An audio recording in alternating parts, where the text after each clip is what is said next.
City news वसा जनसेवेचा।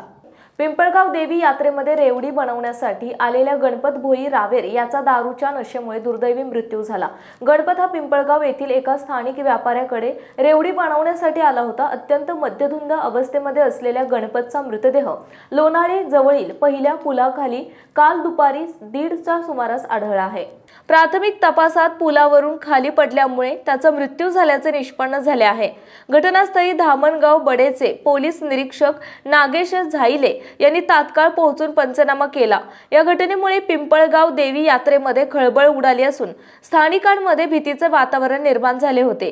Police तपास सुरू असून मृत्यूमागील नेमकी कारणे शोधण्यासाठी पुढील प्रक्रिया सुरू आहे। City news Buldhana.